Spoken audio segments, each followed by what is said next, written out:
Members of the jury, I know of no duty of a citizen that is at all comparable in importance with that which falls upon a member of our community who is called upon to sit in judgment upon a fellow being and to pass upon a case involving the liberty and the future of a person accused of crime.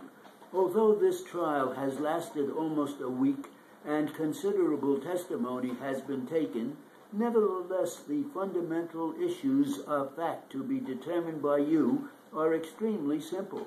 Before instructing you more specifically respecting the law applicable to this case, I shall state to you some general propositions of law applicable to all criminal charges, which you are to bear in mind throughout the consideration of this case, and by which you are to be guided in arriving at your verdict. The defendants are presumed to be innocent until the contrary is proved. The effect of the presumption of innocence is to cast upon the people the duty of coming forward with evidence to prove the guilt of the defendants. The people have the burden of overcoming that presumption. They have the burden of establishing the guilt of the defendants beyond a reasonable doubt. If you have a reasonable doubt as to whether their guilt is satisfactorily shown, you must give them the benefit of it and acquit them. A reasonable doubt is such a doubt as a reasonable and intelligent man, after a full and fair review of all the evidence, can conscientiously say that he entertains, and for the entertaining of which he can give a good reason based upon the evidence or the lack of evidence in the particular case. It is such a doubt that you cannot conscientiously say that you are satisfied to a moral certainty that the defendants are the persons who committed the crime charged in the indictment. You are the sole judges of the credibility of the witnesses, and if you believe that any witness has willfully testified falsely to any material fact, you must disregard the testimony that you believe to be exaggerated, colored, biased, or willfully perverted. You are the exclusive judges of all questions of fact. It is my duty to state to you all matters of law that are necessary for your guidance in reaching your verdict. It is for you to say what conclusions of fact you will draw from the evidence. It is for me to tell you, ladies and gentlemen, what are the legal consequences of the facts that may be found. You are bound to receive as law whatever is declared by the court.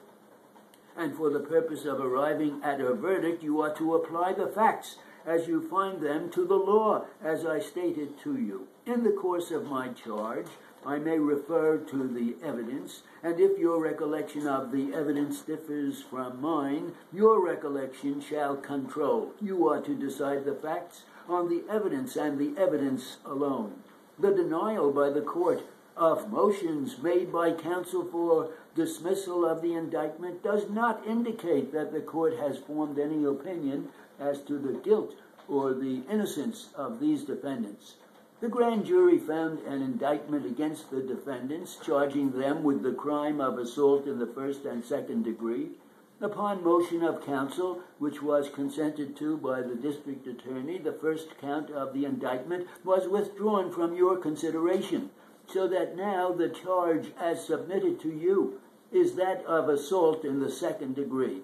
An indictment is an accusation in writing charging a person with a crime, and the mere finding of an indictment by the grand jury is no evidence of guilt. It is not even a circumstance to be considered by you, because the burden of establishing the guilt of the defendants rests upon the people throughout the entire case. It is alleged in the indictment that on the 12th of August 2004, with force and arms, the defendants willfully, feloniously, and wrongfully made an assault upon Smith with a weapon which the defendants held in their right hands, and that they did feloniously, willfully beat and wrongfully inflict grievous bodily harm upon him, and that they struck him, causing bruises, lacerations, and other bodily harm. It is the contention of the people that this assault was caused by the defendants without any provocation or justification.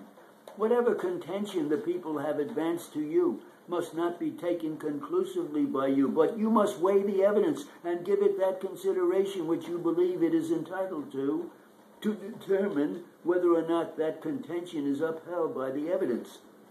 I do not propose to review the facts, because counsel on both sides have discussed that with you intelligently, carefully, and in great detail.